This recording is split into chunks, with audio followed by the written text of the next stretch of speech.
Assalamualaikum warahmatullahi wabarakatuh. Selamat pagi anak-anak. Bagaimana kabarnya hari ini? Alhamdulillah baik ya. Oke, sebelum memulai pembelajaran, alangkah baiknya kita berdoa terlebih dahulu ya. Berdoa mulai. Selesai. Oke anak-anak, sebelum memulai pembelajaran, Ibu ingin kalian mengisi absensi terlebih dahulu ya. Ibu sudah mengirimkan linknya di grup chat kalian. Silahkan diisi, Ibu beri waktu ya. Oke, semuanya sudah mengisi? Oke, sudah ya. Oke. Nah, sebelum memulai pembelajaran kali ini, Ibu ingin menyampaikan kompetensi dasar yang akan kita capai dalam pembelajaran nanti, yaitu menganalisis hubungan struktur dan fungsi sistem organ dalam peredaran darah. Dalam hal ini, kita akan mempelajari bagaimana mekanisme pembekuan darah. Nah, sekarang Ibu mau flashback dulu terkait materi yang sudah kita bahas di minggu lalu. Siapa yang masih ingat minggu lalu kita membahas apa? Bisa angkat tangan? Oke, Kak Wanda, apa?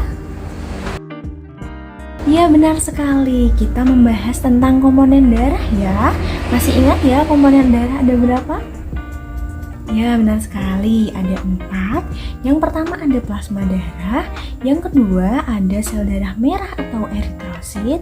Yang ketiga ada sel darah putih atau leukosit. Dan ada keping darah atau trombosit. Oke, sekarang Ibu ingin bertanya, adakah di antara kalian yang pernah tertusuk jarum? Ada ya? Nah, ketika kalian tertusuk jarum, kira-kira tangan kalian itu mengeluarkan apa? Benar sekali, mengeluarkan darah ya. Nah, kira-kira darah yang keluar ketika kalian tertusuk jarum itu banyak atau sedikit? Ya, sedikit ya. Kira-kira kenapa nih? Kok bisa sedikit darah yang keluar? Siapa ada yang tahu? Bisa tunjuk tangan?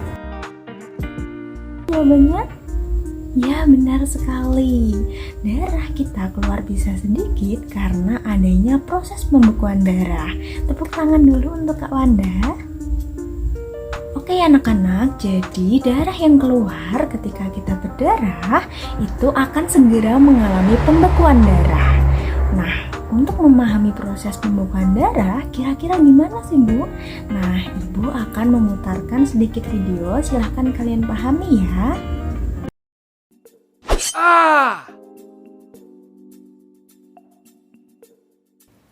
Pembekuan darah atau hemostasis adalah serangkaian proses untuk mencegah tubuh kita kehilangan banyak darah saat pembuluh darah kita terluka. Proses ini dimulai dengan menempelnya trombosit pada permukaan darah yang kasar dan pecah, kemudian mengeluarkan suatu enzim namanya adalah trombokinase. Enzim trombokinase nantinya akan mengubah protrombin menjadi trombin.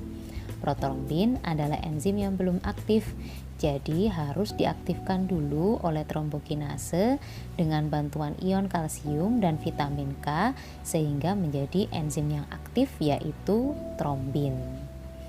Tanpa adanya kalsium dan vitamin K, proses perubahan ini akan memakan waktu yang lebih lama.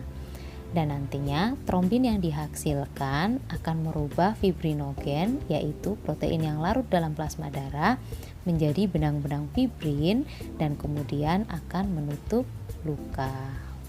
Semuanya sudah menyimak videonya dengan baik ya? Oke, apakah ada yang ingin ditanyakan? Sudah jelas atau masih bingung? Oke, masih bingung ya? Karena masih bingung, maka Ibu berikan sedikit penguatan ya. Oke, ketika kita terluka, maka secara otomatis peredaran darah kita pasti akan terbuka. Ketika peredaran darah kita terbuka, maka keping darah yang lewat atau trombosit akan menempel pada bagian yang luka. Trombosit tersebut akan mengeluarkan enzim yang disebut enzim trombokinase. Enzim trombokinase akan mengubah protrombin menjadi trombin dengan bantuan ion kalsium dan juga vitamin K. Kenapa nih Bu? Kok harus pakai bantuan? Karena Untuk trombokinase mengubah protomin menjadi trombin itu agak susah, jadi dia meminta bantuan dulu. Setelah itu, trombin akan mengubah fibrinogen menjadi fibrin. Yang kalian lihat di video tadi seperti benang-benang, itulah fibrin. Fungsinya untuk menutup luka. Sudah jelas? Ada yang ingin ditanyakan? Oke, sudah jelas ya? Oke. Nah, anak-anak, jika kalian lihat, Allah benar-benar menciptakan manusia dengan sangat sempurna. Buktinya, ketika kita berdarah, Allah juga mempersiapkan berbagai macam mekanisme untuk menutup luka tersebut ya. Dan tentunya hal tersebut harus kita syukuri. Oke, kita baca hamdalah bersama ya. Alhamdulillahirabbil alamin. Untuk menguji pemahaman kalian, Ibu ingin adakan kuis sederhana nih. Yang tahu silahkan tunjuk tangan ya. Pertanyaan pertama, ketika kita terluka dan peredaran darah kita terbuka, nanti yang akan menempel di bagian luka adalah apa? Ya, benar sekali, trombosit ya, atau keping darah. Nah, lalu ketika trombosit itu menempel, dia akan mengeluarkan enzim. Nama enzimnya adalah enzim, benar sekali, enzim trombokinase. Kemudian enzim trombokinase tadi meminta bantuan siapa untuk mengubah protomin menjadi trombin? Benar sekali, dengan bantuan ion kalsium dan juga vitamin K. Kemudian fibrinogen tadi diubah menjadi apa? Benar sekali, diubah menjadi fibrin ya. Oke, pintar semua. Tepuk tangan untuk kalian semua.